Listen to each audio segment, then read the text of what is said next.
This show is part of the Deluxe Edition Network. To find the other great shows on the network, head over to the deluxeeditionnetwork.com.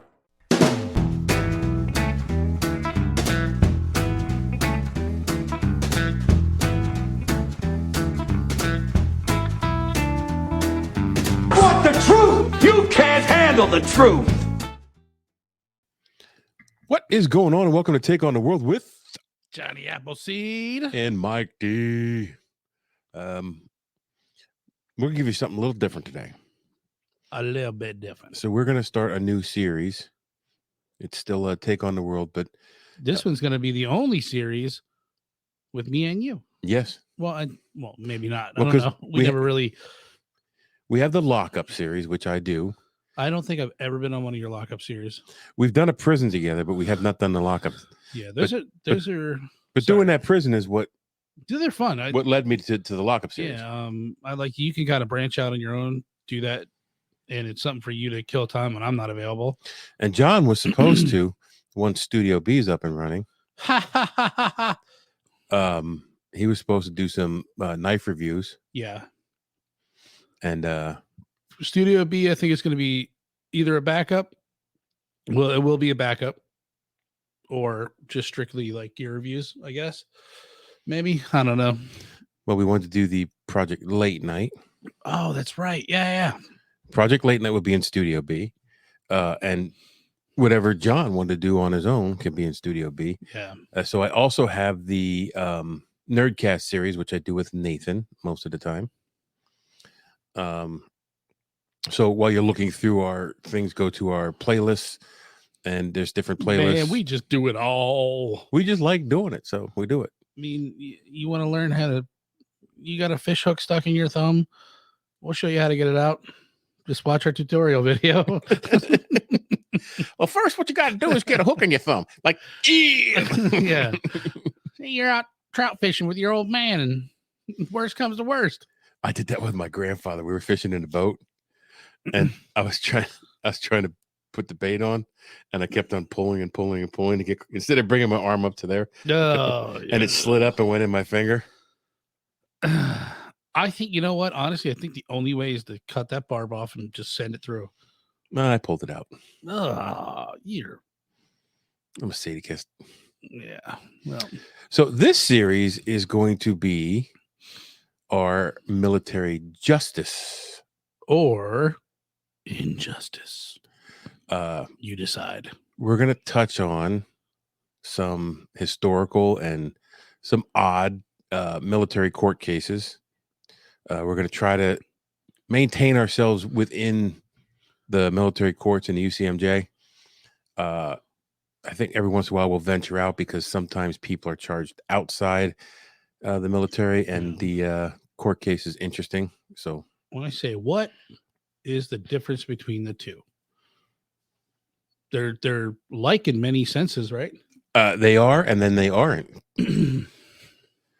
That'd be great if we had a lawyer to sit here and just tell us, like, well, you know, because I guess in the military you sign a contract, you're bound to that contract, right? Right, and you have to follow the Uniform Code of Military You have Justice. a responsibility.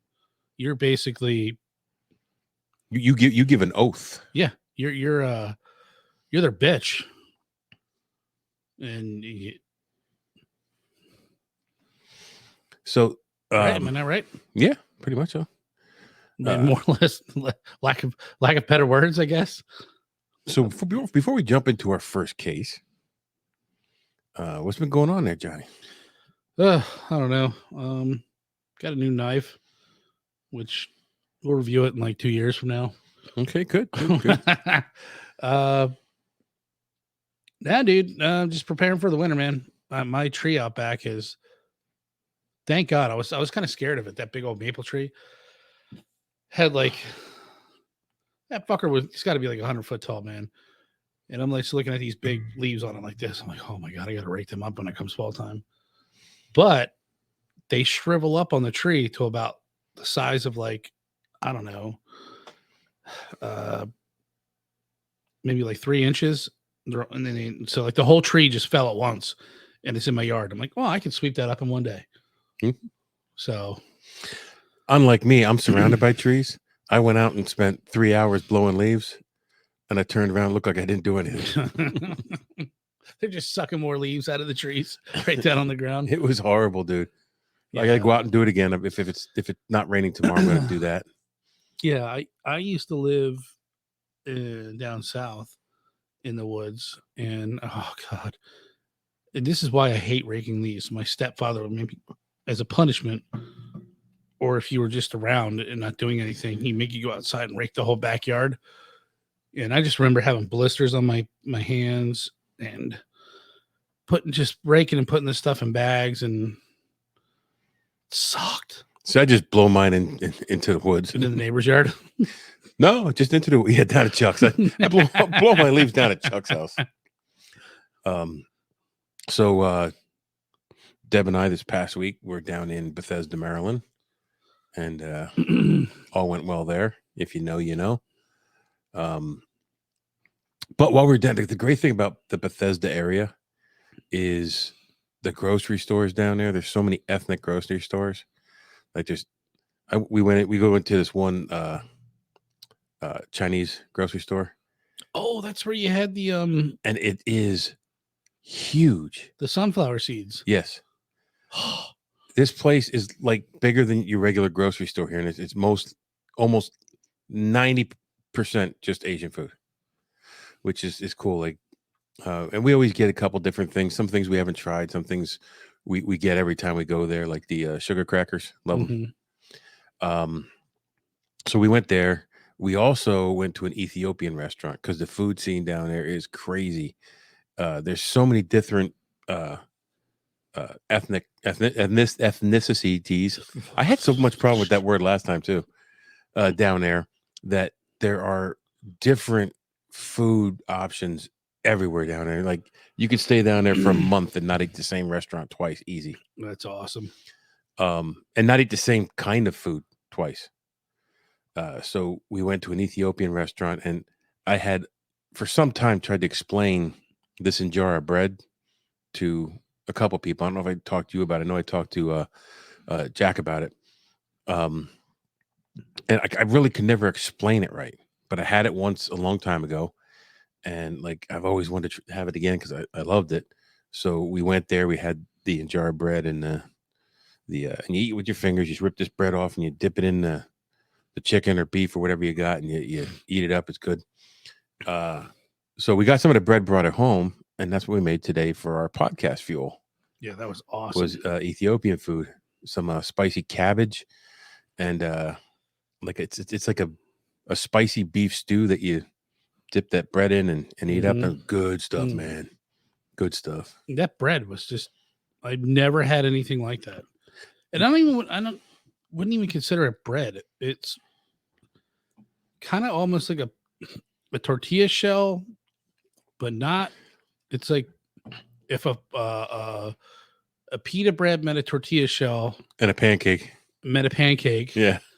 And it had a baby with sourdough bread. Okay. It's perfect thing for like just like a vessel to like scoop up all the stuff. And it's got like a nice, like almost sweet, sour, like very moist. Now granted, you had it more fresh than I did. But it was still, I don't think I could tell the difference. Well, the nice thing about the sweet and sour of the bread, offsets some of the heat in the food. And it's a good combination. And the food is spicy, but it's not like spicy like your mouth is burning for an hour after you eat it. Yeah. As soon as you're done eating it, just you could taste the spice, but it's not like burny. Now, listen, I was worried because as soon as I walked in the house, I could smell it, and it smells awesome. And you told me, I thought you guys had brought it back. No, Deb made this from scratch. She made it so the whole house smells like it. It smells fantastic. I walk in, I'm starving, so we get a bite to eat, and I'm like, dude, I'm gonna have heartburn so bad. But it's been probably over an hour now that we ate, and usually by now, if I have something that doesn't agree with me, I'm burping like every 5 seconds, 10 seconds, and then the heat's building and building. I got nothing. I tell you, it's good. I got nothing. So we're back from there. We did that whole food scene down there. There's actually, when we were down there one time, I told you this, went to an authentic Chinese food restaurant. Like authentic. Yeah. I did not like it. Give me the American shit, man. So, I also want to mention about the Deluxe Edition Network, proud part of Deluxe Edition Network, group of podcasters. There's something there for everybody, so you want to check it out. It's deluxeeditionnetwork.com. Oh, excuse me. And while you're there, you want to check out the Spotlight podcast for the month of November. And by the way, everybody, happy Thanksgiving, because today's Thanksgiving. Yeah. Yes. Well, when this comes out, it's Thanksgiving. It's not Thanksgiving. Happy today. Big Bird Day. Hope you enjoy your football in Taiki. Yeah. Or Indigenous People Day, whatever you call it. I don't care. Or if you're vegan, hope you enjoy your tofu. Tofuti. Toe turkey. Faux turkey. No, I don't think anybody can enjoy that, dude. I'm sorry. But if that's your thing, that's your thing. I don't judge. Just don't feed it to me. So happy Thanksgiving. So podcast of the month for the month of November is Beard Laws. Beard Laws. It's the month of the beard, no shave November. Yep. And Beard Laws is a podcast that covers a wide variety of stuff. They're from all over. I don't think they live near each other, because when I listened to it, the one guy was like out west someplace, I think. I don't know 100%, but I enjoy it when I listen to it. I've listened to like 4 or 5 episodes now, but check it out. And the other podcast of the month is drum roll. Take on the World. Take on the World is us. So you already checking us out? Yeah, if you enjoy vape smoke in the mirror and the camera constantly, and misspelled words and mispronounced words. Michael struggling to read the hey, whoa. Never mind. We'll mention that. Oh, well, that's the next thing I'm gonna mention. Well, okay. So anyway, check them out. You go to deluxeeditionnetwork.com, look for the Spotlight podcast, click that, and they'll be there. So one last thing we need to cover before we move on, and that is our studio upgrade. So obviously, you can tell I'm reading sometimes. We have a monitor right out in front of us, and sometimes you can see it on camera, sometimes you can't. However, this new one, there is no hiding it. No, Michael has been struggling the last couple of times. I have. No, I landed that monitor was small. It was not small. It just not as big as this one. It was like half the size. Two-thirds blown up at its highest. Is that resolution? There'd be like 3 words on the screen. This resolution on this one is amazing. Yeah. So we were gifted from a fan and former special guest host a huge ass monitor, and I want to extend a huge thank you out for that. It was unexpected. Yes, thank you very much, and greatly appreciated. And what he told me is he's trying to lift us into professionalism that we should be at. Pretty much just I feel sorry for you guys. You suck. Here's a new monitor. So it's great because it's all like it's at the end of a 6-7 foot table and I can read it clearly. Yeah. It's like right in front of your face. Yeah. So thank you. I don't know if the donor wanted to remain anonymous or not. So I'm going to say thank you, anonymous donor and former Mr. Wonderful guest host. Maybe you can figure it out now. I don't know. Anyway, he told me after he was on, he said, there's going to be a little package coming, just a little thank you, for having me on the show. It was something. We, I had a good time. I appreciate it. And this huge box comes and I'm like, what the hell? And Deb's like, did you order a monitor? And I'm like, no. And I'm like, who sent it? And she says, it's from Best Buy. You must have ordered it. I said, I did not order a monitor. So I messaged our benefactor And he said, well, I did tell you a small package was coming. I'm like, dude, this ain't small. So, Prost. Appreciate it. Thank you. Thank you very much. So, right here, we take a quick break, and then we'll be right back.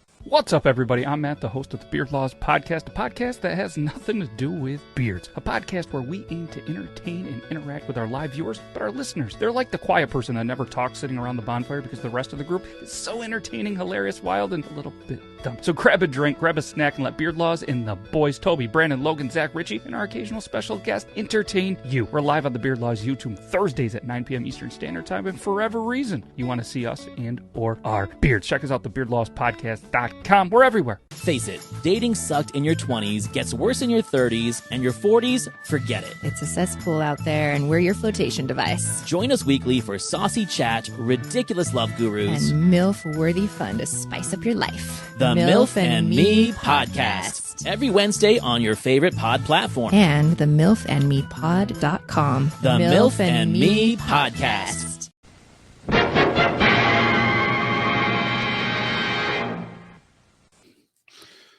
Okay, and we're back. So, this series is military justice Or injustice. Dun dun dun. So what better place to start than a military court proceeding from the Revolutionary War? Well, does this go into like why they? I guess they would. That's kind of self-explanatory. No, I tell you what. Our next episode, I'll have to research and cover what made them come up with military courts and blah blah blah blah blah, and see what information I can find out about that. Because well, I guess when you came to me with the topic, yeah, I thought we were doing I wasn't court clear cases, very clear on it, and so I looked up 10 different court cases that are predominant military court cases, and I thought we were going to cover them all, but that turned out to be 16 pages of research, and that's just too much for one. Yeah, so we're going to hit these one at a time, and we'll release them maybe once a month, whatever. Yeah, shit. We probably just turn them into like. I feel like most of our shorts. Like I always watch our shorts, and I just laugh. I'm like, oh my god, that's us. Like, yeah. So they look good. You know, the messed up thing about those shorts. I want to toot my own horn, but is I look at the numbers on those shorts, and like the one is like over 12,000 views. Yeah, which is awesome. And then you go up to like 5 above that, it's got 20 views. Yeah. And what I was told by someone who knows YouTube is if you don't get the views you want on a video, delete it and re-release it at a different time, because timing is everything. When it gets into the rotation, it is everything on how many times it gets viewed. But our that means nothing to me. Our subscriber numbers are up a little bit. So if you're not a subscriber, please do so. They go from like 6 to 9. Yes. That's a big jump over a short period of time. I just kept changing my name on Facebook, and I would just subscribe to us, create a new account. So this fits us perfectly, history and odd stuff. So this court case, during the Revolutionary War, there were several notable military court cases, but this is one of the most famous incidents. And once we get into it, you'll realize the connection. So it's Major John Andre, who was a British officer, and it was in connection with the Benedict Arnold treason affair. That bastard. Yeah. So the trial for this was in 1780. So 3 years before the war ended. Major John Andre was a British officer and an adjunct general during the Revolutionary War. I mean, adjutant? Adjunct. Okay. Is that how you say it? I don't know. I thought you just said it wrong. I don't know. I probably did. Thanks for correcting me for our millions of viewers. On the brand new. Now that I can see it so much better. Yeah. And it's not in all red. he- you and Scott. In 1780, he became entangled in a plot with the American general Benedict Arnold, who had agreed to betray the Continental Army plans and surrender West Point to the British. That little prick. Now, if you don't know who Benedict Arnold is, you're probably not American, and You're probably a commie. good chance. You should probably check the filters on your air handler. Andre met with Benedict Arnold, to discuss details of the plot, but he was captured then by American forces September 23rd, 1780, and while he was returning to the British lines in civilian clothing. So if you are in civilian clothing and you're an enemy, you're considered a spy.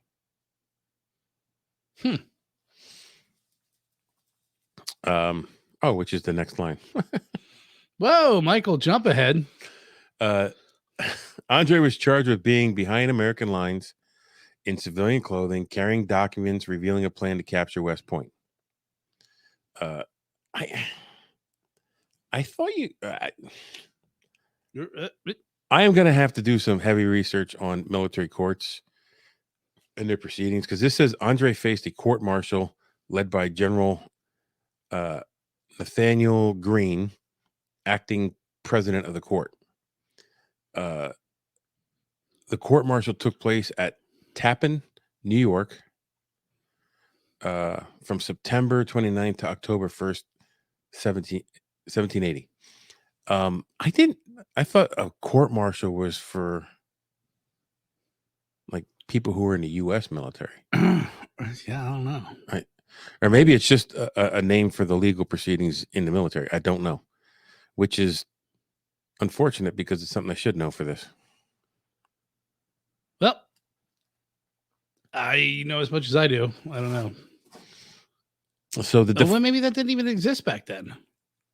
This is the very first of its kind, right? Well, no, there were other cases and there may be other cases before this, but this one, because it deals with Benedict Arnold. So the court martial took place in Tappan, New York, from September 29th to October 1st, 1780. Andre admitted to his activities that day, what he was doing, but he argued that he was acting as a British officer under the flag of truce and that he should be treated as a prisoner of war. So he says, I wasn't a spy. I wove the white flag. Yeah, I was held at gunpoint. The verdict was he was found guilty of espionage. There were pleas for clemency, but he was sentenced to death. So on October 2nd, 1780, Major John Andre was hanged as a spy. Damn, that's what was a month? Yeah. Hold on. That's a day after the trial. October 1st was the end of the trial. October 2nd, he was hanged. Damn. Take no prisoners. You don't fuck around back then. The execution had significant impact on both sides of the conflict. His dignity and bravery in the face of death garnered sympathy, even from some Americans. I don't understand that. He pled for clemency. He said, no, I was under a white flag of truce. So what exactly was he doing? I know they said he was. Well, he was conspiring with Benedict Arnold to overthrow the West Point. Yeah. The trial highlighted some of the complexities of wartime espionage and the consequences faced by individuals engaging such activities. Yeah. If you're a spy, you're going to die. Spies going to die. It's like snitches get stitches, spies going to die. The trial of Major John Andre remains one of the most famous military court cases from the Revolutionary War era. Huh. So Like, doesn't sound like it's sounds like it was pretty cut and dry. yeah, it was cut and dry. Like, if you're a spy, you're gonna die. But there was much more to the Benedict Arnold thing than was stated here. But we weren't focusing on Benedict Arnold. We were only focusing on Major John Andre. So that is that. Just enough to wet the whistle. So as you can see, the military justice or injustice took you a little bit. Yeah, sorry. They're going to be kind of short. We're just going over the case. We're not getting into the nits and grits of it. But just highlighting some of the military court cases. Just scratching the minutia. Yeah. And this one goes back to the Revolutionary War. I think the next one we're going to cover is the Civil War. All right. So hopefully you'll be back for that one. Until then, go take on the world. Click.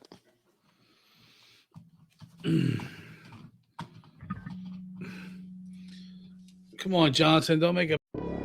This show is part of the Deluxe Edition Network. To find the other great shows on the network, head over to the deluxeeditionnetwork.com.